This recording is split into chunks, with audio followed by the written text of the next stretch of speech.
Jacob, stop it. Okay, I'm doing this review for you. All right, doing it for you.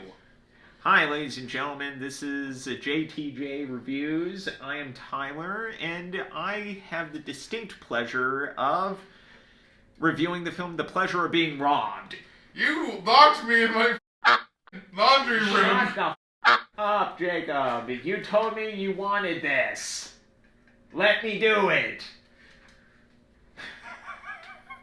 Okay, so this is the first film directed by Josh Safdie of the Safdie brothers, who would go on to make such eclectic films such as Daddy Longlegs, Uncut Gems, Heaven Knows What, Good Time even. You know the Safdie brothers. This was their first film ever made, ever produced, their first feature film.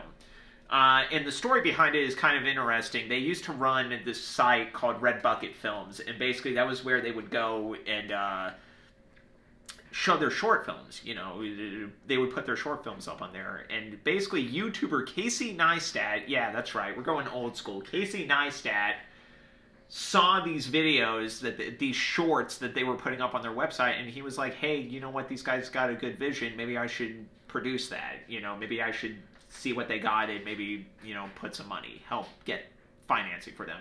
And he did. They ended up getting around, again, the estimate is kind of off, I might be off by like a couple of thousand, but I believe it was $20,000 they got to make this movie. And it was distributed by IFC Films in 2008. Me and JTJ, who's trapped in the laundry room right now, we both watched the movie. You're going to get two different takes from both of us, but I'm just going to give you my take right now. This was an interesting film.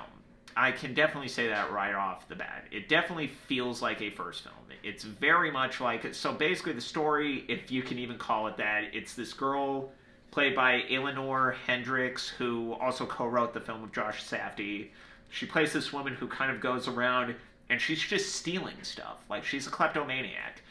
And it's, well, basically the way the description described it on AMC Plus where we watched it, it's basically like the comedic misadventures of a kleptomaniac. And basically, yeah, that's basically what the movie is. There's not a real story here. She's basically just stealing a lot of shit, and, like, you're basically seeing, like, sometimes there's repercussions, sometimes there's not. There's a point when Josh Safdie shows up in the film. That's a long 20-minute segment where nothing really happens. And by kind of the end of it, it's like, okay, you can see where their style would kind of come in later on in later films. But as a film on its own, I think it's just okay. I mean, I would not...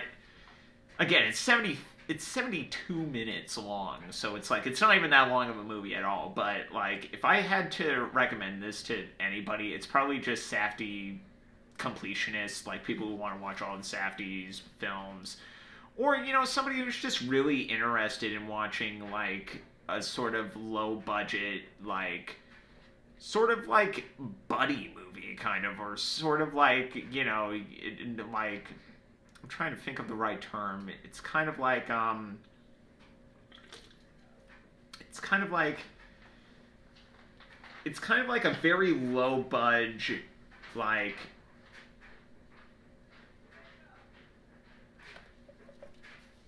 it's kind of a low budget kind of like sitcom comedy sort of thing, even though they play it very realistic.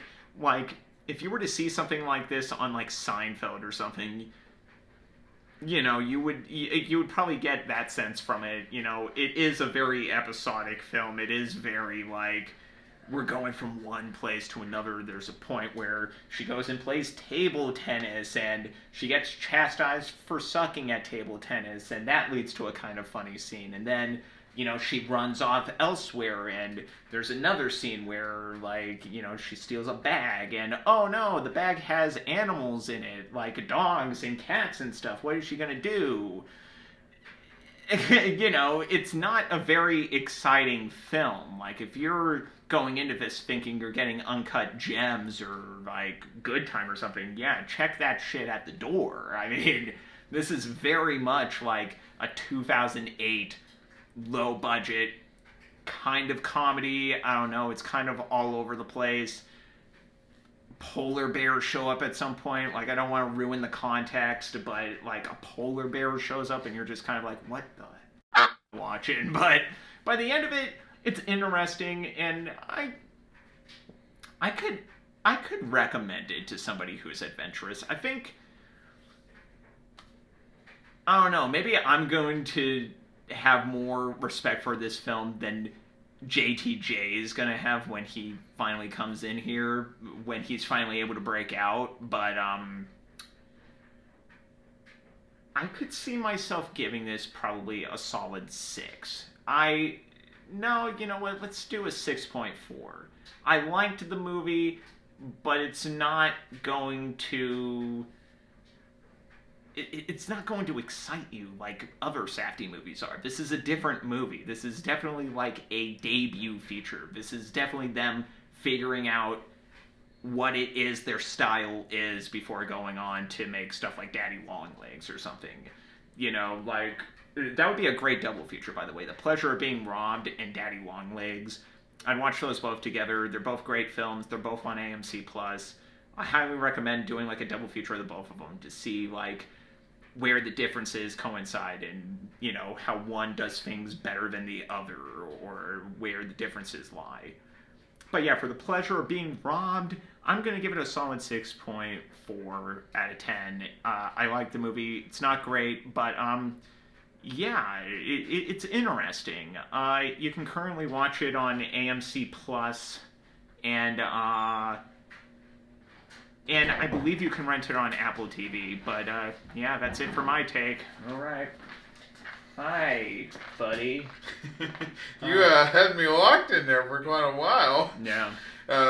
This guy had me locked in there for 18 hours. Yeah, I did. All right. Okay, so my take on it is, ooh, this is gonna be fun to talk about after he been giving it such positive. Yeah, go on, man. Whatever you thought about it.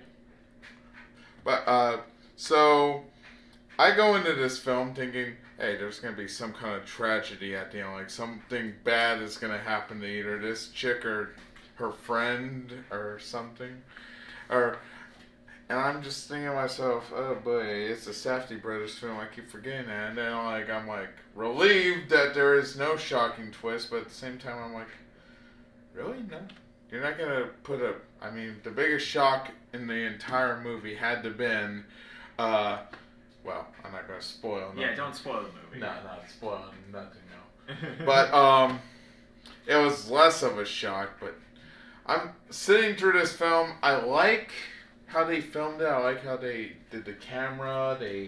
How they did the saturation. Is that Oh yeah, you mean the grain? Like, yes. Well, yeah, I think they shot on actual like old school 35mm cameras. I think. You know, that's what I loved about it. I mean, the Safdie brothers, they tend to try to go for the grainy look. You know what? Not to spoil anything, but what did you think of the polar bear scene? What did you think of the polar bear scene?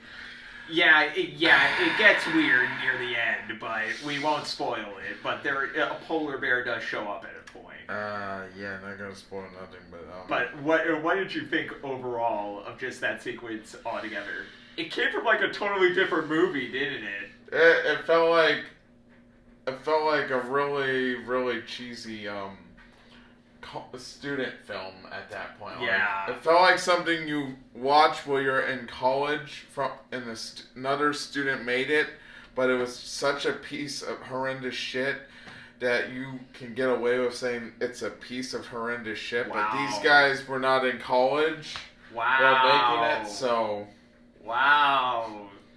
Jay, my man, you really could not get on board with this. I mean, it's a Safdie Brothers film, and it's their first. You expect a little bit better Especially with $20,000. Look at what Kevin Smith did with $20,000. I don't know. I mean, when half of your career up to that point was making short films, and like suddenly $20,000 just falls into your lap, it's kind of like.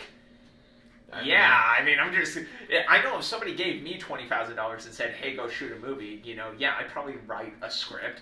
Even though there's a written by credit at the end of this movie that I was shocked by. Like, no way that was written. Yeah, I was shocked. Written by. I was like, "There's no way this was scripted." No way. But no, I guess it was. It was scripted, but when you watch the movie, you'll know exactly what me and Jay are talking about.